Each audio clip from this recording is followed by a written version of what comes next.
Welcome to Who Died Today America, your trusted source for honoring those who have bid us farewell. On this 12th of June, we're not just delivering news, but saluting extraordinary lives that have touched ours. Today, we acknowledge recent passings while paying special tribute to notable figures we've lost. Each left an indelible mark on our society and inspired countless others. Join us as we remember their remarkable contributions, reflect on their impact, and celebrate the legacies they've woven into the fabric of our nation. In Who Died Today America, their stories live on. Stay with us as we pay homage to these remarkable lives and their enduring influences. Number 13. Thomas Roberts, a longtime stagehand for country music superstar Randy Travis, was tragically shot and died on the porch of his Nashville home on July 12th at the age of 68. Thomas had been a part of the Randy Travis crew for over 2 decades. He died from a single gunshot wound to his chest. The shooting took place on Sunday just after 8 p.m., and police recovered a pistol from the scene. Christine Roberts' bond has been set at $100,000.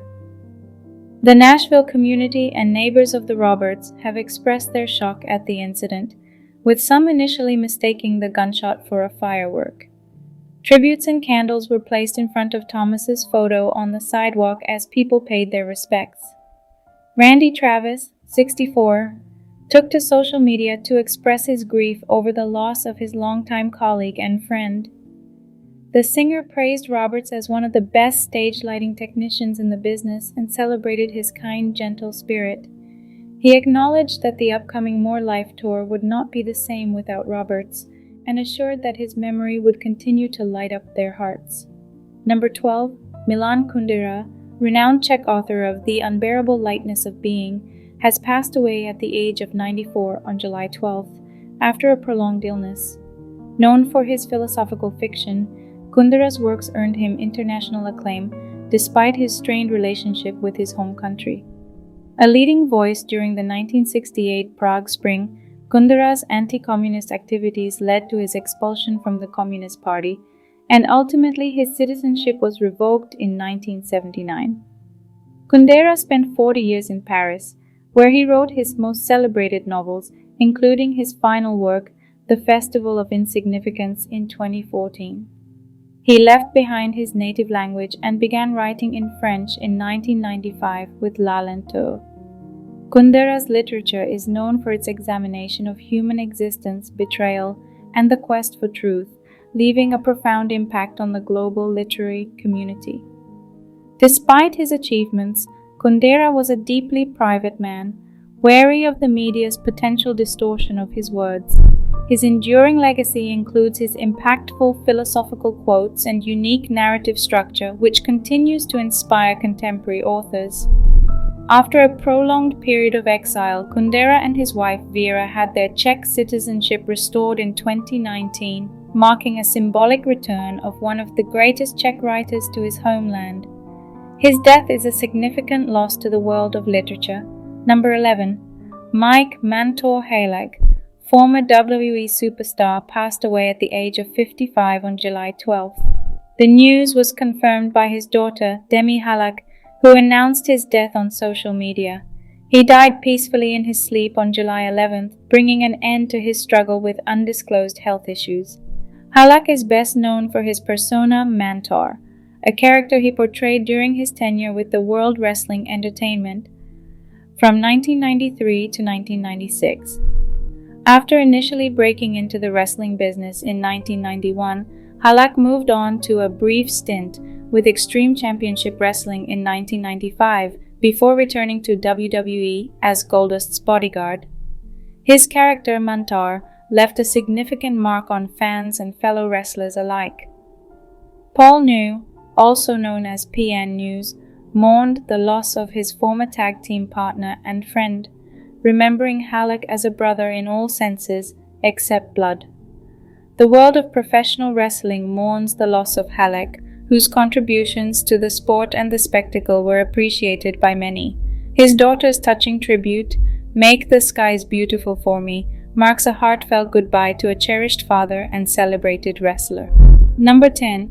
Jimmy Weldon, renowned American actor, ventriloquist, and television host, passed away at the age of 99 on July 6th. Weldon embarked on a career that spanned over 7 decades. Famed for his voicing of Hanna-Barbera's cartoon character Yankee Doodle, Weldon began his journey in entertainment as a disc jockey in 1946. There he introduced the world to Webster Webfoot, a character who would follow him throughout his career. And together they starred in the beloved television series The Webster Webfoot Show. Weldon's reach in the entertainment world extended beyond the radio waves, landing him roles on popular television shows such as Dragnet, Alfred Hitchcock Presents, and Dallas. He left his mark on animation by voicing Solomon Grundy on Hanna-Barbera's series Challenge of the Super Friends. Late in his career, Weldon brought history to life on his YouTube channel, Jimmy's Lecture, where he recounted his experiences from World War II. As one of the last living personalities of the golden age of radio, Weldon's death signifies the end of an era in American broadcasting history. His contributions to television, radio, and voice acting have left an indelible mark on American pop culture. Number 9. Bobby Osborne, a revolutionary figure in the realm of bluegrass music, passed away on June 27, 2023, in Gallatin, Tennessee. He was 91. Osborne's death was confirmed by Dan Rogers, vice president and executive producer of the Grand Ole Opry. Born on December 7, 1931, Osborne, along with his younger brother Sonny, formed the groundbreaking bluegrass band, the Osborne Brothers, in 1953. Renowned for their bold innovation, they were the first bluegrass group of national prominence to incorporate instruments like drums, electric bass, pedal steel guitar, and string sections, as well as electric pickups. This unorthodox approach earned them criticism from bluegrass purists, but their inventive spirit remained undeterred. The Osborne Brothers developed a unique 3-part vocal harmony, a signature element in their music.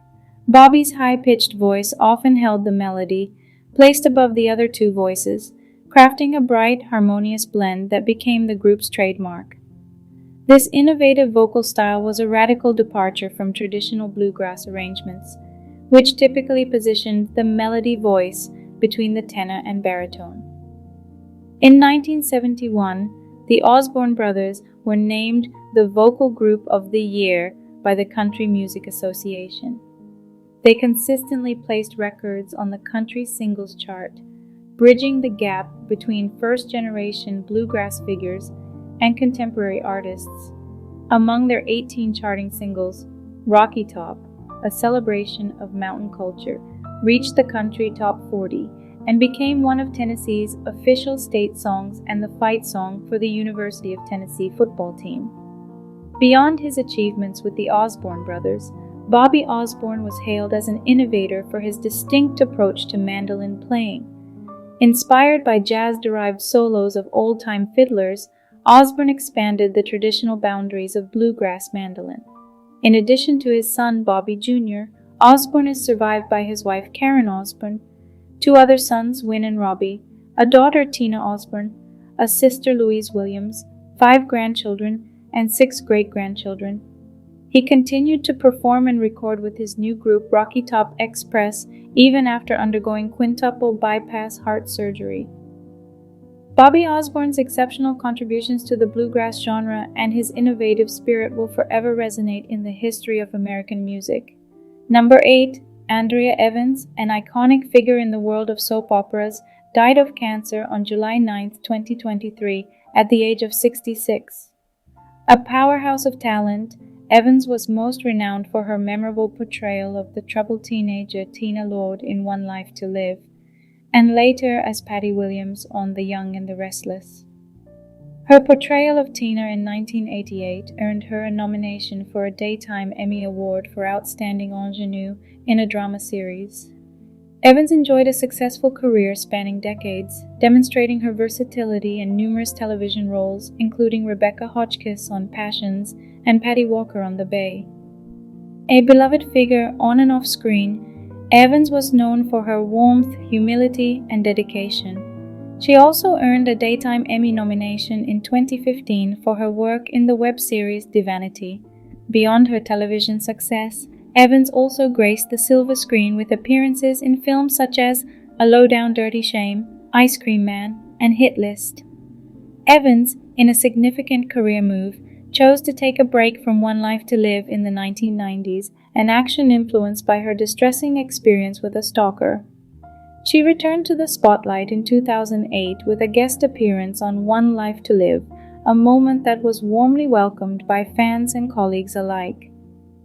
Not just an esteemed actor, Evans was a loving wife and mother. She is survived by her husband Steven Rodriguez, whom she married in 1998, and their daughter Kylie. She was previously married to Wayne Massey, her co-star from One Life to Live. Her death was met with an outpouring of love and respect from her peers, underscoring her profound impact on the soap opera industry and her legacy as a cherished friend and mentor. Today, we mourn the loss of a remarkable talent whose contribution to the world of television will never be forgotten. Number 7. Jeffrey Carlson, a celebrated American actor best known for his role as transgender character Zoe Looper on the long-running soap opera All My Children, passed away on July 6th at the age of 48. Carlson's talent for drama and storytelling led him to the University of California, Davis, and then to New York City's prestigious Juilliard School. Carlson's acting career spanned Broadway, film, and television, reflecting his versatility as a performer. He made his Broadway debut in Edward Albee's The Goat, or Who is Sylvia, in 2002 and was later nominated for the 2004 Drama Desk Award for Outstanding Featured Actor in a Musical for his portrayal of Marilyn in the Boy George musical Taboo. However, it was his portrayal of Zoe Looper on All My Children that brought him recognition and respect within the industry and among audiences. In a groundbreaking storyline, Carlson's character transitioned from a British rock star named Zarf to Zoe, a transgender woman who identified as a lesbian. The storyline earned All My Children a GLAAD Media Award for Outstanding Daily Drama in 2007. Carlson's passing is a loss to the entertainment industry, where he was known not just for his talent, but also for his dedication to bringing complex and underrepresented characters to life with authenticity and grace. His work has had a lasting impact, particularly in the representation of LGBTQ+ characters on television. Number 6. Catherine Burks-Brooks, civil rights activist, educator, social worker, and editor, passed away at age 83 on July 3rd. Burks-Brooks was a stalwart champion for civil rights. As a student at Tennessee State University, she became involved in the Mississippi movement and co-edited the Mississippi Free Press from 1962 to 1963. She made history as a key participant in the Freedom Rides, demonstrating against segregation from Nashville, Tennessee to Montgomery, Alabama in May 1961. She displayed courage in confronting segregationists, notably bantering with Birmingham Public Safety Commissioner Bull Connor. In addition to her activism, Burks-Brooks led a diverse career, working as an elementary school teacher, social worker, and jeweler. Later in life, she became a district sales manager for Avon Cosmetics and served as a substitute teacher in Birmingham. Her contribution to the fight for civil rights was impactful. Married to fellow freedom rider Paul Brooks, they participated in the Mississippi voter registration movement and co-edited the Mississippi Free Press. Her passing is a significant loss to the civil rights community, and her fearless spirit will be remembered. Number 5. Alan Douglas Wilkie, the cherished Australian weather forecaster, died at the age of 94 on July 10, 2023. Born on July 23, 1928, Wilkie was known for his lengthy career as a Sydney-based television weather presenter. After earning his Bachelor of Science degree from the University of Queensland, Wilkie pursued meteorology, leading to a fruitful career at the Bureau of Meteorology. He launched his television career in 1956 with ABC TV's new Sydney station, ABN2. He served as a trustworthy weather presenter for the network for 3 years before shifting to the 7 network in 1968. Wilkie's passion and expertise were undeniable as he delivered weather reports for the flagship Evening News Bulletin and Sydney Today. His remarkable career spanned several decades, ultimately leading to a move to the Nine Network in 1977, where he remained until his retirement in 2001. Off-camera, Wilkie lived a full life, marrying Virginia Anderson in 1960. They lived in Kalara, Sydney, until their divorce. Tragically, Virginia Wilkie predeceased him in May 2015. Wilkie's death comes just under 2 months after his brother, Ray Wilkie OM, also a renowned meteorologist and television weather presenter. Alan Douglas Wilkie's legacy will live on through the countless broadcasts he enriched with his knowledge and charisma. Number 4. Stephen M. Silverman, renowned American biographer, journalist, and editor, passed away at age 71 on July 6.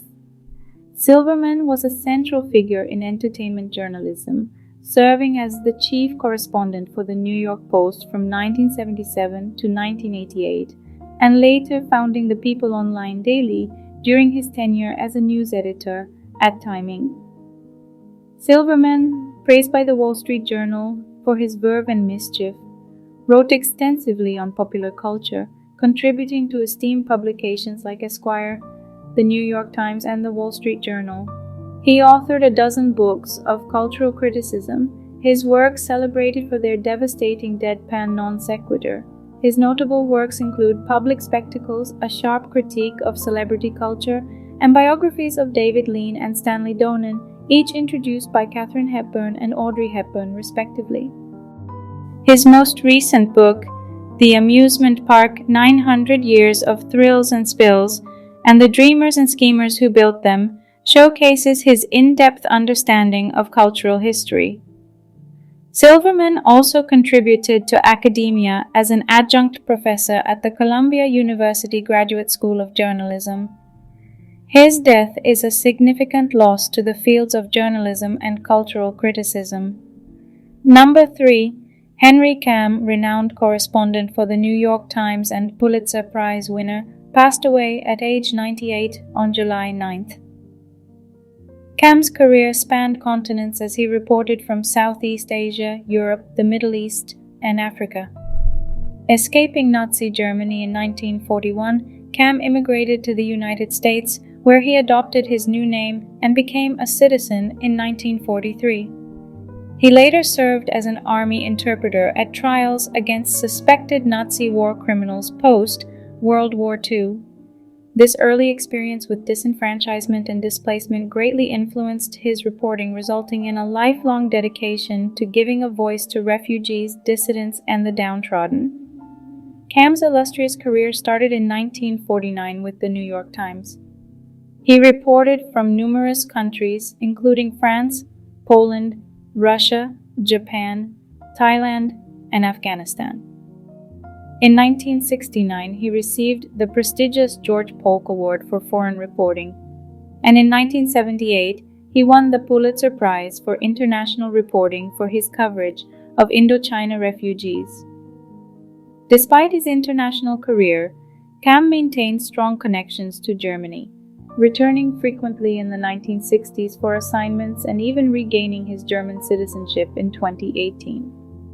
He leaves behind a significant legacy in journalism, a devoted family, and a profound impact on international understanding of critical global issues. Now it's time to remember the legends who passed away in the past years. Number 2. John L. Rotz, a renowned American thoroughbred horse racing jockey and a world champion in Western riding competitions, passed away on July 12, 2021, at the age of 86. Rotz, fondly known as Gentleman John due to his polite demeanor, began his illustrious riding career in 1953 after graduating from Warrensburg-Latham High School in Illinois in 1952. His ability to handle temperamental thoroughbreds and his track record of victory in prestigious races across the United States distinguished him as one of the finest jockeys of his era. Rotz's victories included Greek Money's triumph in the 1962 Preakness Stakes and High Echelon's win in the 1970 Belmont Stakes.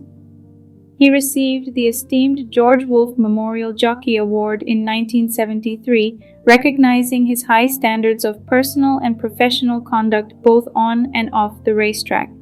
Following his retirement from riding that same year, Rotz dedicated 10 years of service as a racing steward at various racetracks across Louisiana, Ohio, Delaware, and New York. In retirement, Rotz discovered a new passion for riding quarter horses in Western riding competitions, even winning the National Reining Horse Association Novice Horse Non-Pro World Championship in 1987. A tireless advocate for the racing community, Rotz also participated in fundraising events for the Permanently Disabled Jockeys Fund. His legacy was honored with his induction into the National Museum of Racing and Hall of Fame in 1983. He also received a Distinguished Alumni Award from Warrensburg-Latham High School in 1985. Gentleman John's indelible contribution to the world of horse racing will long be remembered. Number 1. Kelly Preston, an American actress known for her roles in more than 60 television and film productions, passed away on July 12, 2020, at the age of 57. Her death came after a 2-year battle with breast cancer, a diagnosis that had not been widely publicized. Preston embarked on her acting career after being discovered by a fashion photographer in Australia. She emerged in the Hollywood spotlight through notable films such as Mischief, Twins, Jerry Maguire, and For Love of the Game. Her work in Battlefield Earth resulted in her receiving the Golden Raspberry Award for Worst Supporting Actress. Preston married actor John Travolta in 1991, and the couple collaborated on films like The Experts and Gotti. Together, they had 3 children, Jet, Ella Bleu, and Benjamin. Preston and Travolta faced a heartbreaking loss in 2009 when their eldest son, Jet, passed away during a family vacation. Preston's final film role was in the comedy drama Off the Rails, released posthumously in 2021. Throughout her career, Preston captivated audiences with her acting prowess and brought numerous memorable characters to life. Her legacy continues to influence the film industry. You can continue watching these videos about recent celebrity deaths in June on your screen. To keep yourself updated, you can turn on notifications.